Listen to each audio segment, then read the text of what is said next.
말씀드린 대로 오늘부터 6주 동안 우리는 고린도전서를 보게 될 것입니다.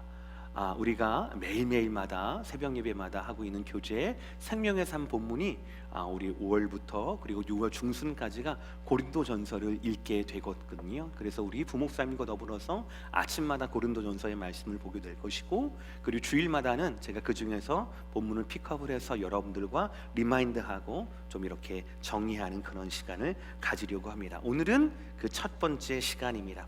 여러분, 오늘 제목을 한번 읽어보시길 바랍니다. 다 함께 읽어볼까요? 시작. 문제도 많았고 은혜도 많았던 교회, 고린도 교회입니다. 다시 한번 읽어보실까요? 시작. 문제도 많았고 은혜도 많았던 교회, 고린도 교회입니다. 오늘은 고린도전서 강해 중에서 첫 번째로 고린도 교회를 여러분에게 설명하는 시간이 될 것 같아요. 이 제목과도 같습니다. 문제도 많았고 은혜도 많았던 교회가 바로 고린도 교회예요. 바울의 2차 전도 여행 중에 아테네죠. 아덴에서의 사역을 마친 후 사도 바울 일행은 고린도를 방문하게 됩니다. 그 자세한 이야기는 사도행전 18장을 통하여서 확인하실 수가 있어요. 당시 고린도라고 하는 도시는 굉장히 화려한 도시였습니다. 당시 그리스, 아테네, 아덴이라고 합니다. 성경에서는 거기보다 상업, 무역이 더 발달했고 정치적으로도 굉장히 안정이 되어 있었어요. 그래서 주위에 성공을 꿈꾸는 많은 사람들이 고린도로 몰려오던 시기가 바로 사도 바울 당시의 고린도라는 도시였습니다. 해상 도시였어요. 해변 도시였습니다. 그래서 각 나라의 해상 무역이 집중된 도시다 보니까 자연스럽게 각 나라와 각 민족들이 안전한 항해를 위해서, 그리고 또 장사가 잘 되는 그 성공을 위해서 기원하지 않겠습니까? 그런 기원을 위해서 세워진 각양각색의 우상들이 가득한 도시가 바로 고린도 교회였어요. 고린도 도시였어요. 물론 황제 숭배를 비롯한 다양한 신전들이 있었어요. 성공을 최고의 가치로 여겼습니다. 승리자에 열광합니다. 자기 자랑과 자기 홍보를 잘하는 것을 지혜의 척도로 삼았던 도시, 너무나도 지금의 우리의 모습과 사회와 똑같은 모습이 있는 도시가 바로 고린도 교회였습니다. 그러니 그들의 눈에 예수 그리스도의 십자가는 미련한 것이고 거리끼는 것일 수밖에 없었죠. 그런 도시에서 사도 바울은 1년 반을 머뭅니다. 자신은 천막 만드는 일을 하면서 또 브리스길라와 아굴라와 같은 신실한 그 가정들의 도움을 받으면서 세웠던 교회가 바로 고린도 교회였습니다. 뒤돌아보면 고린도 교회는요, 사도 바울이 개척한 교회 중에서 가장 규모가 큰 교회였어요. 그런 만큼 가장 문제도 또 은혜도 많았던 교회가 바로 고린도 교회라고 말할 수 있어요. 사랑하는 성도 여러분, 우리는 앞으로 한 달 반 동안 고린도 교회를 향한 하나님의 말씀을, 이 고린도 전서를 저와 우리 교회를 향한 말씀으로 듣게 될 것입니다. 두 가지를 기억하셔야 해요. 세상에 영광스럽지 않은 교회는 없다라는 겁니다. 따라합시다. 세상에 영광스럽지 않은 교회는 없습니다. 시작.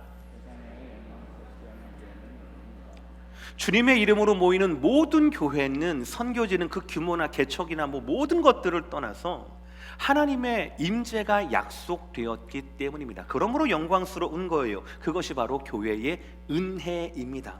두 번째 따라 할까요? 세상에 문제 없는 교회도 없습니다. 시작. 정확히 말씀드리면 문제 없는 교회는 세상 가운데 있지만 아무 일도 행하지 않는 교회입니다. 교회는 절대로 진공 상태에 존재하지 않습니다. 악하고 죄된 세상 가운데 존재할 수밖에 없죠. 그런데 어떻게 교회가 문제없이 조용할 수가 있겠습니까?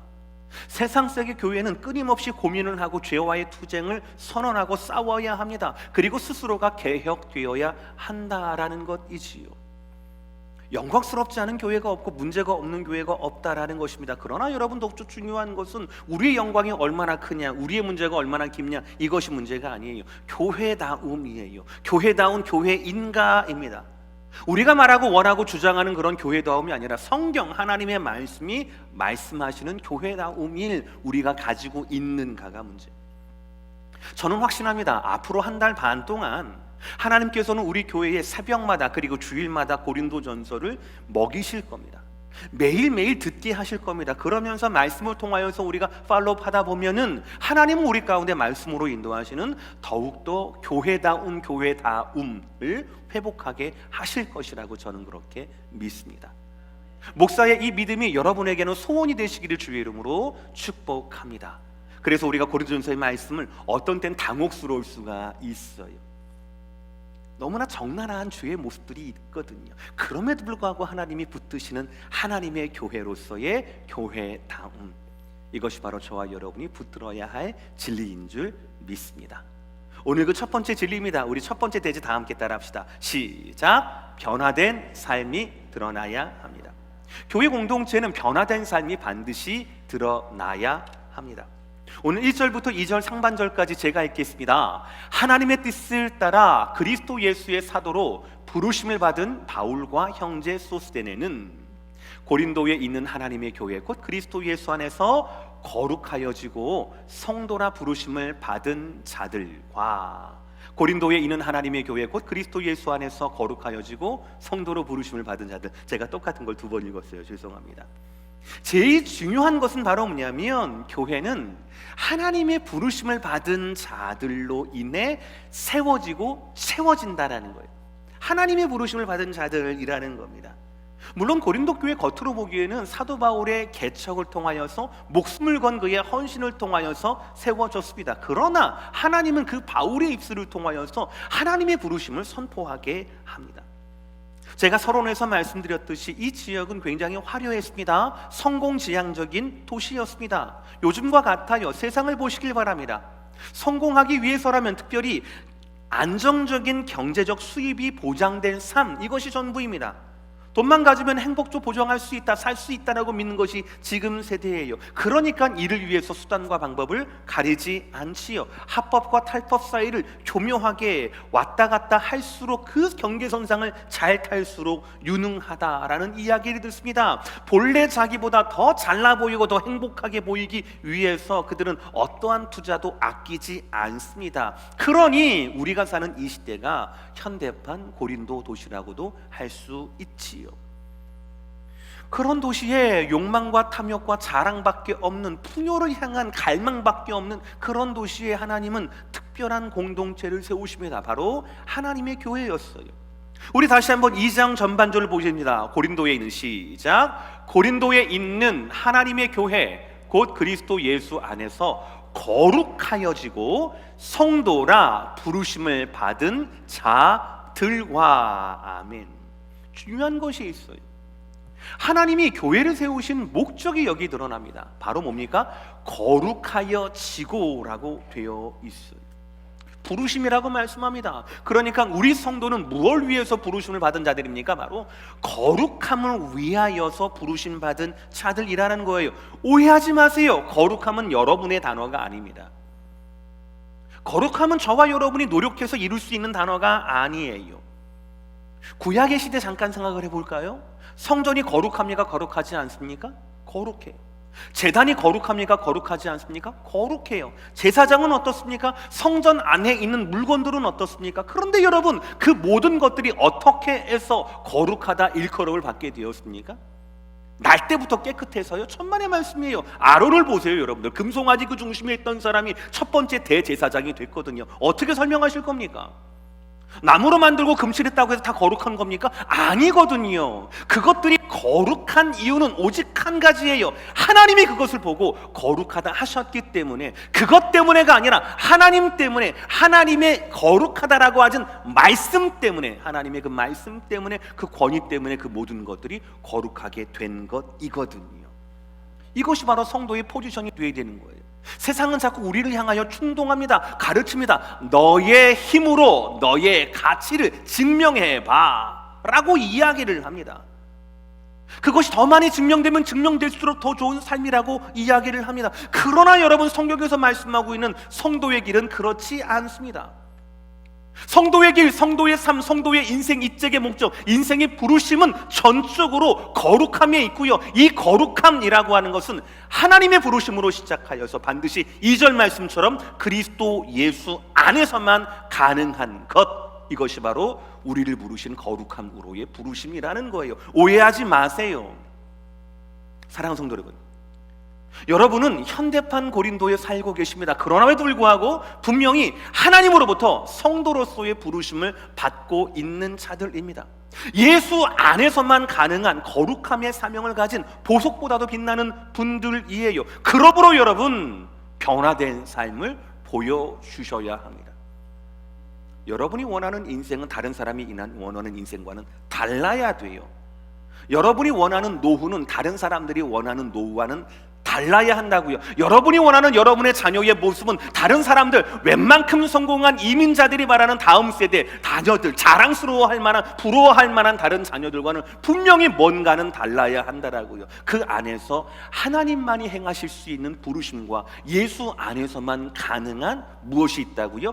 거룩함으로의 부르심이 있다라는 사실입니다. 우리는 달라야 합니다.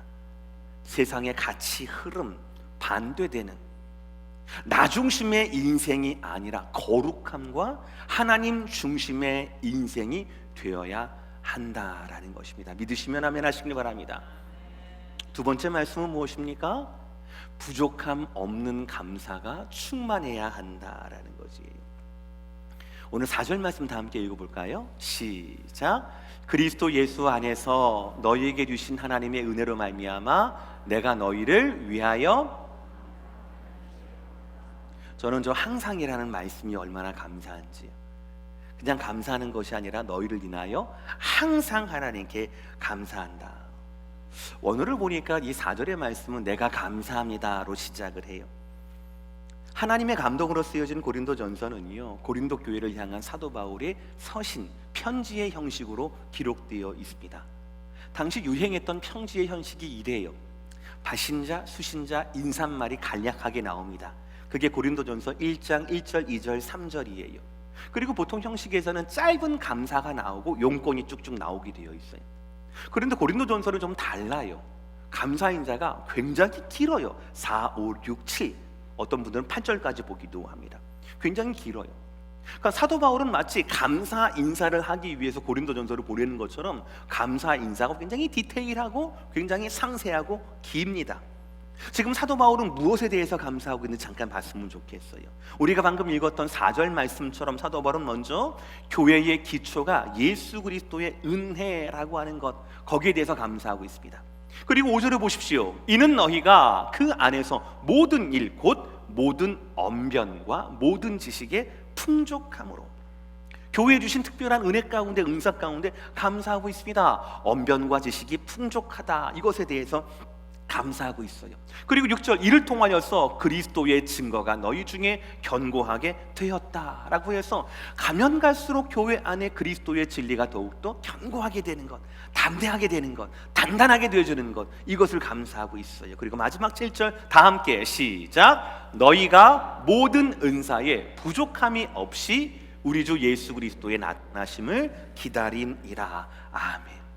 그래서 그리스도의 은혜 위에 세워주신, 그리고 특별한 지식과 특별한 언변을 주시고 견고하게 하신 모든 은사가 결국에는 뭡니까? 부족함이 없게 되었다라는 거예요. 부족함이 없는 그런 교회로 하나님이 만들어주셨다라는 겁니다. 어떤 교회를? 고린도 교회를.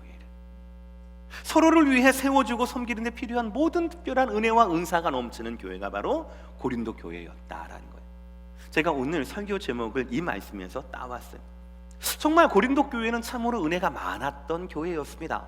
감사로 시작하는 4절의 말씀처럼 고린도 교회는 그리스도 예수 안에서 주시는 하나님의 은혜로 항상 감사가 넘치는 교회였어요. 여러분, 방금 제가 말씀드렸던 이 키워드를 잘 들으시길 바랍니다. 뭐라고요? 꼭 기억하셔야 해요. 시작. 예수 안에서 주신 하나님의 은혜예요. 예수 안에서 주신 하나님의 은혜. 여러분, 우리도 사실 이런 삶을 원합니다. 감사한데 부족함이 없는 감사가 넘치기를 바라고 있어요. 하루를 시작하기에 겁난다라면, 사람 만나기가 무섭다라면, 우체통 열어서 우편함 열기가 두렵다라면, 누군가로부터 전화 받는 것이 참 두렵다라면 그런 인생 우리가 원하지 않습니다. 당연한 얘기죠. 우리는 어떤 인생을 원한다고요? 고린도 교회처럼, 그 성도들처럼 항상 감사가 넘칠 뿐 아니라 부족함이 없는 감사, 그런 삶 원한다라는 것이죠. 그런데 여러분, 오늘 말씀에서 한 걸음 더 나아가시길 바랍니다. 그러면 부족함 없는 감사의 비밀이 드러나게 되거든요. 어떻게 해야 이런 삶을 살 수가 있는가? 어떻게 해야 부족함 없는 감사가 넘치는 교회 생활을 할 수 있는가? 그 실마리가 사실은 1장 첫 번째 문장 가운데 있어요. 1장 1절. 하나님의 뜻을 따라 그리스도 예수의 사도로 부르심을 받은 바울과 형제 소스데네는, 여기에 낯선 사람이 등장합니다. 바로 소스데네라는 분이에요. 이분은 평신도 지도자였지만 사도 바울과 함께 그 이름이 고린도전서에 나란히 등장하는 분입니다. 제가 이 바울과 더불어서 소스데네를 비밀의 감사의 비밀이라고 부른 것은 바로 이 두 분이 고린도 교회에서 대표적인 감사의 증인이기 때문에 그렇다라는 거예요. 사도 바울이 고린도 교회를 개척할 당시 이야기입니다. 당시 소스데네는 회당장이었어요. 유대인들이 모이는 곳, 그 마을회관 같은 곳이 있는데 거기 관리를 책임지는 회당장이 바로 소스데네였습니다. 고린도 마을에, 이방인 마을에 있었던 유대인의 회당장이지요. 당연히 이 사람은 헌신적인 사람이었습니다. 그리고 당연히 이 사람은 주변의 많은 유대인들에게 신망이 두터운 사람이었을 겁니다. 그런데 이 사람이 바울이 전한 복음을 듣더니 유대교회에서 기독교로 개종을 해버리게 된 거예요. 고린도에서 1년 반 동안 복음을 전하면서 이 소스데네처럼 복음을 받아들이는 사람이 있는 반면에 계속해서 복음을 반대하고 핍박하던 수많은 유대인들이 있었어요. 그리고 그들이 결국 바울을 고발하고 맙니다. 그러나 바울은 로마 시민권을 가지고 있었거든요. 그러나 바울은 딱히 범죄한 일이 없었어요. 그러니까 어쩌지는 못하는 거예요. 그러니까 법정에서 바울을 쫓아내는 게 최선이었어요. 바울을 쫓아내고 난 다음에 씩씩거리는 거예요. 이 사람들이 아주 분이 덜 풀린 겁니다. 그래서 주변에 보니까 아주 만만한 사람을 데리고 잡아와요. 그 사람이 바로 소스데네였어요. 사도행전 18장 17절로 보시면 이렇게 되어 있습니다. 모든 사람이 회당장 소스데네를 잡아 법정 앞에서 때리되, 갈리오 총독이거든요. 갈리오가 이 일을 상관하지 아니하니라. 바울을 반대하고 시기하고 미워했던 유대인들에게 그 옆에서 딸랑딸랑 달아다니면서 복음을 받아들였던, 은혜 받고 있던 소스데네가 얼마나 눈에 가시였고 얼마나 얄미웠겠습니까? 분노에 찬 유대인들의 집단 폭행에 이 총독은 말리지 않습니다. 말리지 못하죠.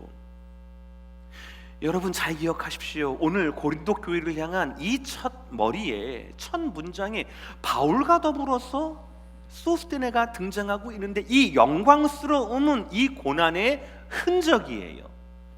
고난의 흔적이에요.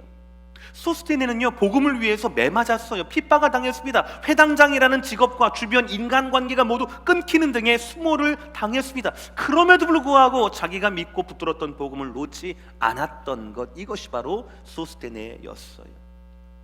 사도 바울은 어떻습니까?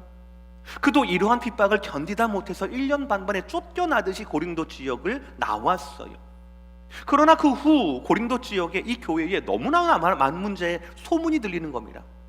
사도 바울 그 다음으로 후임으로 아볼로 목사님이 거기 사역을 했는데 이분들도 좀 있으면 사임을 하게 돼요. 디도를 보냈는데도 불구하고, 파송했는데도 불구하고 만나지를 못하는 거예요. 소식을 듣지를 못하는 거예요. 그래 너무 답답해서 자기가 직접 고린도로 가려고 계획을 했어요. 그런데 고린도 교회가 개척자였던 사도 바울의 방문을 막는 거예요. 환영하지 않는 겁니다. 오히려 바울 때문에 큰 다툼이 일어납니다. 시기와 분냄과 당짓는 것과 수군수군하는 것과 어지러움과 거만함과 회개하지 않는 사태가 고린도 교회에서 발견이 되게 되는 거예요. 고린도후서 12장 20절에서 21절, 또 다툼과 시기와 분냄과 당지는 것과 비방과 수군거림과 거만함과 혼란이 있을까 두려워하고, 또 내가 다시 갈 때에 내 하나님이 나를 너희 앞에서 낮추실까 두려워하고, 또 내가 전에 죄를 지은 여러 사람의 그 행한 바 더러움과 음란함과 허색함을 회개하지 아니함 때문에 슬퍼할까 두려워하노라. 잘 보세요.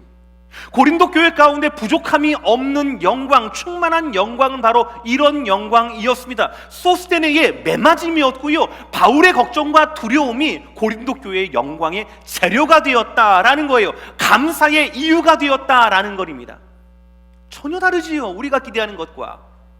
개인적으로 감정적으로 보면은요, 고린도 교회는 문제 많은 교회입니다. 은혜를 모르는 교회입니다. 성장이 기대되지 않는 절망적인 교회입니다. 그러나 하나님의 말씀은 전혀 다른 감사의 내용을 우리에게 선포하고 있습니다. 가장 큰 상처를 받았을 법한 바울과 소스테네를 통하여서 그 교회에 하나님의 은혜가 항상 감사함이, 풍족함과 부족함이 없는 은사가 그리스도를 증거하는 고린도 교회 가운데 견고하게 되는 것을 감사함으로 전하고 있다라는 사실이.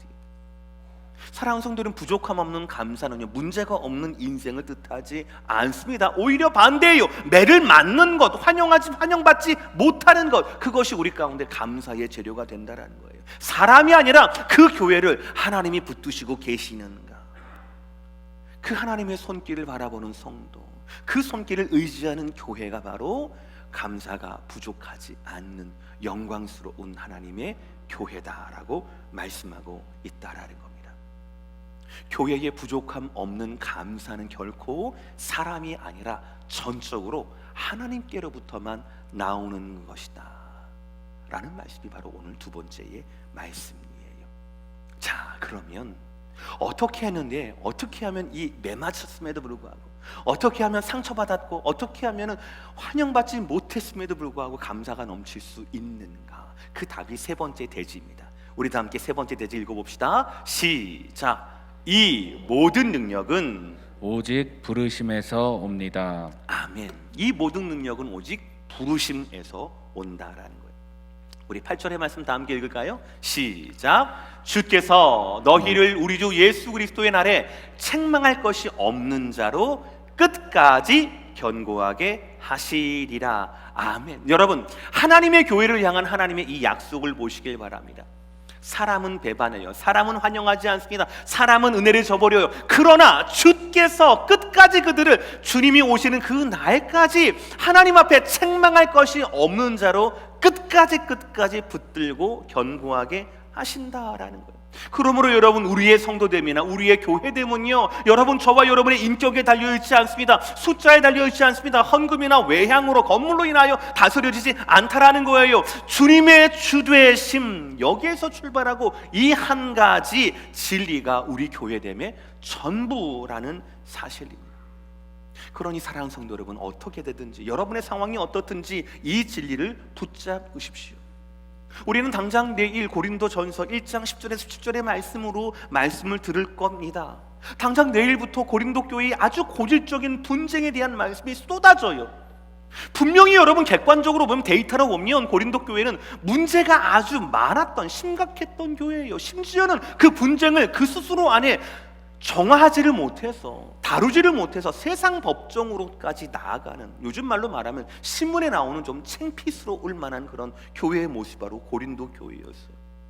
그런데 여러분 다시 기억하시길 바랍니다. 교회됨은 누구에부터 시작한다고요? 하나님에게서 시작한다는, 하나님의 부르심에서 시작한다고요. 하나님의 하나님 되심에만 교회의 소망이 있다라는 사실입니다. 오늘 사도 바울을 통한 마지막 9절 말씀 다 함께 읽겠습니다. 시작. 너희를 불러 그의 아들 예수 그리스도 우리 주와 더불어 교제하게 하시는 하나님은 미쁘시도다. 아멘. 미쁘시다라는 말은 바로 뭐냐면 믿을만하다, 신뢰할 만하다라는 말씀이에요. 여러분, 고린도처럼 감사할 수 없는 곳에서 감사하게 되는 능력, 상체밖에 없어도 찬양할 수 있는 능력은 오직 저 부르심에서 온다라는 것이에요. 주님께서 우리를 그렇게 불러주셨다라는 것이지. 오늘 1절부터 9절까지 보시면 이 부르심이 굉장히 많이 나옵니다. 먼저 1절을 보시면 사도로 부르셔요. 1절 말씀, 하나님의 뜻을 따라 그리스도 예수의 사도로 부르심을 받으니라고 되어 있죠. 2절을 보시면 우리를 성도로 부르셨어요. 거룩하면 성도, 곧 그리스도 예수 안에서 거룩하여지고 성도로 부르심을 받은 자들과, 우리를 사도로 부르시고 우리를 성도로 부르시고 각기 은사와 각기 직분에 따라서 우리를 부르셨어요. 부르신 것으로 끝나는 것이 아니라 이 부른 자들을 말미암아 한 걸음 더 나아가게 하십니다. 그것이 9절 말씀이에요. 다시 한번 시작. 너희를 불러 그의 아들 예수 그리스도 우리 주와 더불어 교제하게 하시는 하나님은 미쁘시도다. 아멘. 그러니 여러분, 이 부르심이 진짜 능력의 시작이라는 거예요. 이 부르심을 들을 수 있는 귀만 있다라면, 이 부르심에 순종할 수 있는 믿음만 있다라면 교회에 시끄럽지만 문제가 없다라는 것이지요. 고린도 교회의 과거는 쓰라렸어요. 상처밖에 없었어요. 고린도 교회의 현재는요, 사도 바울을 환영하지 못하고 있는 현재입니다. 그럼에도 불구하고 고린도 교회의 주권은 하나님께 있기 때문에 사도 바울은 교회의 미래에 대해서 소망 있게 찬양할 수밖에 없는 거예요. 그래서 감사가 풍성한 겁니다. 고린도 교인들의 그것 때문에 감사가 막히는 것이 아니라 고린도 교회를 붙드시는 하나님을 바라볼 수 있었기 때문에 부족한 없는 감사가 가능할 수 있었다라는 것이에요. 우리 주위엔 우리 자녀들을 포함해서 제도권 교회에 실망하고 상처받은 분들이 굉장히 많습니다. 목사로서 상처받은 모든 분께 죄송스러운 그런 마음이 있어요. 그런 하나님 말씀을 보면은요, 아무리 그런 문제가 많은 교회라 하더라도 그 제도권 교회를 정리하거나 포기하는 것으로 대안을 삼지 않으십니다. 왜냐하면 9장 마지막 절 다시 한번 보여주세요. 하나님은 미쁘시다. 너희를 불러서, 너희를 사도로 부르던 성도로 부르던 너희를 불러서 그 아들 예수 그리스도 우리 주와 더불어 교제하게 하시는 하나님, 그 하나님을 내가 믿을만 하다라는 것, 저 소망 때문에, 우리 때문이 아니라 하나님에 대한 신실하심 때문에, 그 믿음 때문에 그렇다라는 거예요. 하나님이 교회의 주인이시기 때문에 그렇다라는 거예요. 그리고 그날까지 8절의 말씀 보여주세요. 하나님은 그리스도의 날까지 책망할 것이 없는 자로, 흠 없는 자로 우리를 끝까지 견고하게 하실 것이다 라고 하는 이 약속 때문에, 우리를 지키실 것, 우리를 인도하고 보호하고 승리하게 하실 것이라고 하는 이 약속 때문에, 우리 때문이 아니에요. 저 때문이 아니라 하나님 때문에 우리는 우리 교회에 대한 하나님의 주권을 인정하고 그 부르심에 우리의 모든 능력을 놓을 수 있다라는 겁니다. 오늘 말씀 마무리할게요. 오늘은 고린도전서의 첫 시간이었습니다. 우리는 고린도 교회를 바라보는 바울의 개인적인 심정보다 하나님의 마음에 더욱더 집중해야 합니다. 어쩌면 고린도 교회를 기억하는 것이 사도 바울에게도 소스테네에게도 개인적으로 아픈 기억이었을 겁니다. 그러나 하나님은 그에게 은혜를 기억하게 하셨고 감사를 노래하게 하셨어요.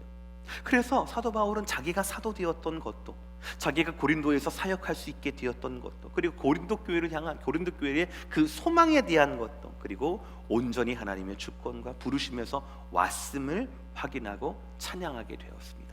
그리고 우리는 말씀을 통해서 그것을 확인했어요. 그렇다면 여러분, 고린도 교회의 상처를 덮고 계신 하나님의 손길을 바라보신 여러분, 그래서 고린도 교회도 기대하게 되는, 소망하게 되는, 그런 꿈을 꾸게 되는 공동체로 받아들이게 된다라면, 그렇다면 여러분, 여러분의 삶도 그래야 합니다. 여러분의 가정도 그래야 합니다. 여러분의 공동체 교구와 목장도 그래야 하고 우리의 교회도 그러해야 합니다. 하나님의 붙으심이 확인되어야 한다라는 것이죠. 우리가 살고 있는 이 시대는 문제가 많은 세상입니다. 그러나 여러분, 은혜가 훨씬 더 많습니다. 우리는 이것을 인정해요. 우리는 이것을 붙들어야 합니다. 팬데믹의 시대를 통해 우리는 더욱더 아이러니하게도 공동체의 소중함을 깨닫게 되었습니다. 놀라운 통찰이지요. 이전엔 신앙생활이 마치 엑서사이즈 같았어요. 그러나 이후엔 신앙생활이 내 삶의 중심이었다라고 고백하게 됩니다. 놀라운 영적 성장이지요. 사랑하는 성도 여러분, 그저 막연히 잘 될 거야 라는 것이 아니라 여러분의 삶이, 여러분의 영혼이, 여러분의 가정과 교회에 대한 하나님의 일하심과 하나님의 이 신실하심을 말씀을 통하여 확인하십시오. 그리고 여러분의 삶에서 이 말씀이 이루어지게 되는 것을 소원하시기를 바랍니다. 어렵고 힘들겠지만 우리는 반드시 우리를 성도로, 교회로 부르신 하나님의 능력으로 말미암아 변화될 것이고, 부족함이 없는 감사로 충만하게 될 것이고, 그리고 더 깊고 분명한 부르심으로 말미암아 능력을 입게 될 것입니다. 사랑하는 성도 여러분, 말씀을 통하여 우리 교회에, 여러분과 여러분의 가정 가운데, 영혼 가운데 주시는 이 귀한 말씀, 변화와 부족함 없는 감사와 능력의 부르심, 이것을 기대하고 소원하시면서 날마다 말씀으로 확인하시는 저와 여러분 되시기를 주의 이름으로 간절히 축복합니다. 기도하시겠습니다.